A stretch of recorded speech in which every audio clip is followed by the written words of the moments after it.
I want For to thank sure. you. I first want to thank you for your time today. I very greatly appreciate it for you taking the time to speak to me and Glamour Girl Blog. Of course. Thank you for having me. I much appreciated. Now, before we get into Rebellious 8, your short film, I want to talk about City on Fire because I loved it. Um, I didn't read the book, but I did do research on what the book was about. Yeah, And for those who are unfamiliar with the show, can you give a brief synopsis about the concept and your character Saul? for sure. So, City on Fire is an Apple TV Plus exclusive show. It's set in 2003 and it's centered around an NYU student who's shot in Central Park.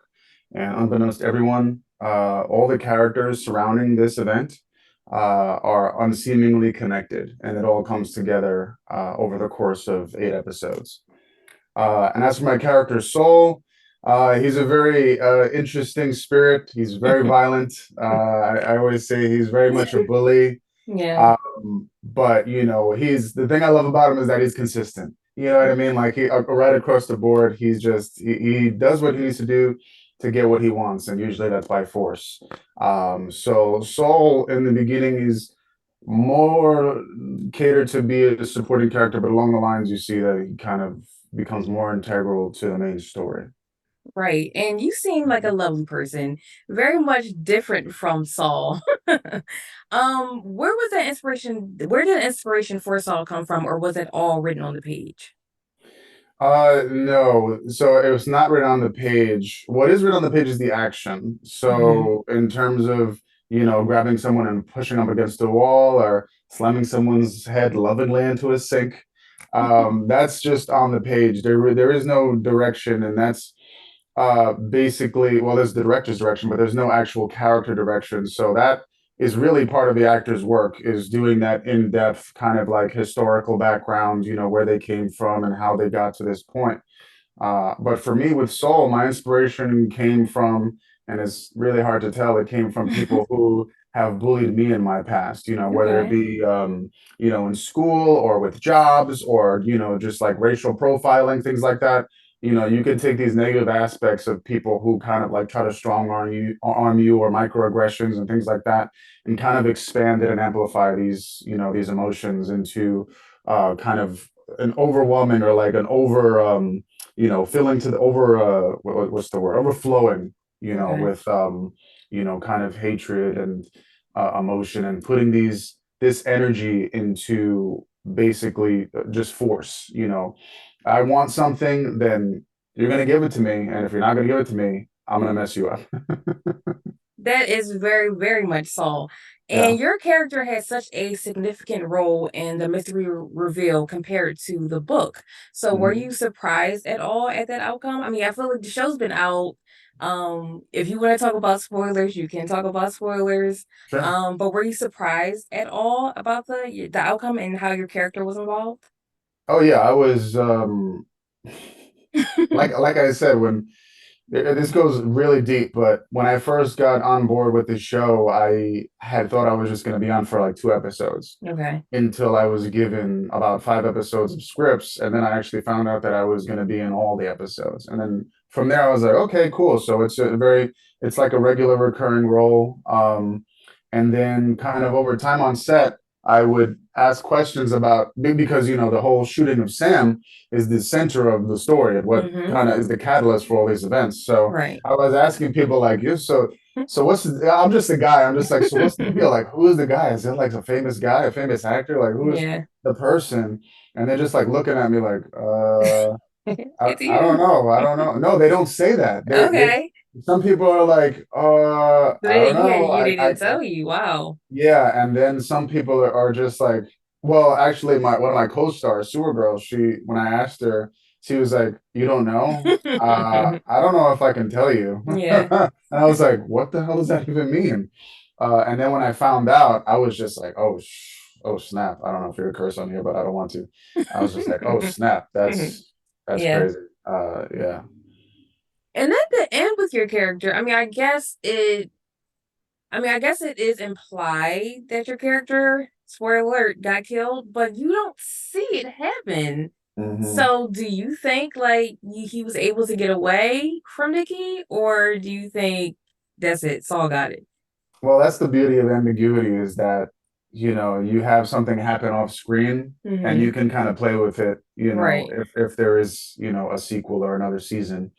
So they could have flat out just killed me on screen, Yeah. and that would have been it. You would have gotten your answer. But I think, to kind of keep options open, also since Soul is such a, beyond being the integral part of the story, I think he's a fascinating character just in general. So I think it would be a shame uh, to not be able to kind of delve into some of his background and history, and maybe what is the intentions moving forward, Mm-hmm. because after being a part of this group and dedicating his life to someone, kind of giving his loyalty to this one person and finding out that it's not what it seemed, it kind of creates a very like a dramatic shift, Right. in the like a very deep paradigm.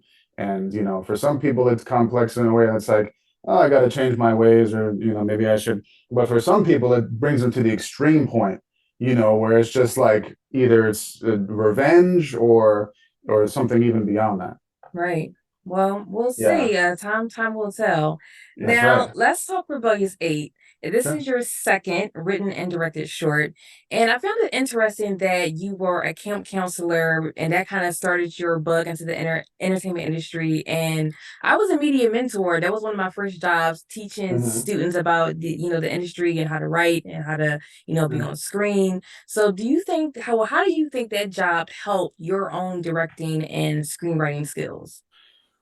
Well, working with kids is very exhausting, Yeah. and sometimes working with adults is also exhausting because some Yeah. adults act like kids.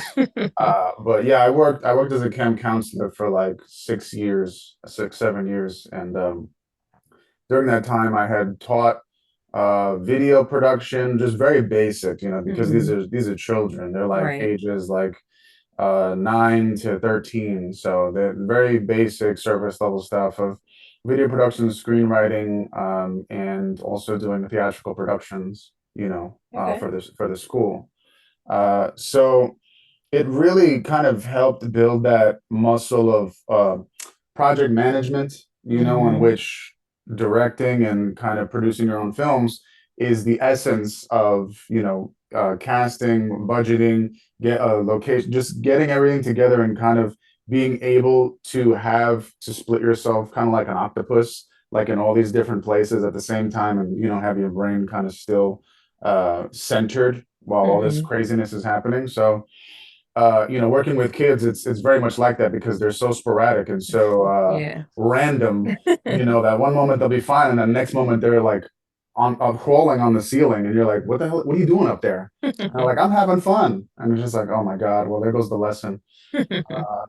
So yeah, it's very much, it helped kind of formulate that muscle to get me into lead me into directing and lead me into managing these bigger projects with creatives. Great. So, Yeah, Rebellious 8, can you give me a little bit about the plot of the short and your character in it? Because you write and direct and you also star in it. So, that's just right. give me a little bit about the Rebellious 8. Yeah, so I am a character in the movie. I am not the main character. I had originally wrote a film to have myself as the star because also, as an actor, I want to get stuff out there that you can see all the depth and all the versatility and things like that. But it eventually evolved. I worked with my co-producer, and it eventually just evolved into this film because I'm very much about representation, about diversity, about creating opportunity that Rebellious Sages kind of came on the page, and the superhero genre was at that time in 2020 just at its peak, and now it's kind of on its decline. But Hmm. uh, at its essence, Rebellious Say is about a Latino family who operates a failing business during COVID, and this family happens to have superpowers, and they have to figure out ultimately in the end whether they're going to continue with how they're living or become the superheroes they were meant to become. Awesome. And Yeah. for this concept, you did write, you did direct. Did Mhm. you find any inspiration from anything? Were you looking at, superhero movies? Like, where did this concept come from? Oh yeah. So I like to. describe it as a mix between the Loud House and Teen Titans. Okay. So I mean, I like many guys growing up in the '90s, I was very big into comics and you know, X-Men, Marvel, like all these things. So at the center of it, the inspiration was very much a lot of X-Men because there is a lot of you know, profiling and stereotyping in that, and kind of like you're different and you're Hmm. going to be treated as such. And then there's, you know, the Teen Titans, which is the younger, kind of a younger version of, but in a different, you know, realm and space. And also, I wanted it to be like an X-Men with a Teen Titan humor and kind of playfulness. And, you know, Loud House being like the family and the Latino, like very much like coming together portion of it at the end of it. But at the beginning, it's kind of like we're all over the place. And, you know, I'm kind of like, it's kind of like the Seven Dwarves. It's like I'm the mean one, and like you're like the, you know, the lazy one, and you're like the one who likes to eat, and it's just like all these funny caricatures of different people. But yeah, I had cast. It's all Latino cast. Hmm. You know, in the eight of the Rebellious, and I really just wanted to, and about, let's see, there's only like two people I didn't know who I casted. Everyone else I knew personally or that I worked with. So I knew that they can do the job. I knew that they can act well, or they can perform well, or kind of work together well enough for us to produce this project. So Right. yeah. That was a very big part of it, was giving opportunity to my Latino actors and actresses, and also some about 70% of the crew is also Latino. The music, the sound, my co-producer. Yeah, Okay, you started a whole new wave. yeah. That's it, man. I truly believe that, you know, especially with what's happening now, people think that everything will kind of fix itself, you know, which, you know, historically is true, but it only fixes itself if people contribute and discuss what's happening. You know, if everyone thought that way, then nothing would get done. You know what I Hmm. mean? So I am a believer that I want things to change, so I need to do my part in doing it, whether how small it might be. I want to be a person of action and not just kind of sit around, you know, and wait for stuff to happen.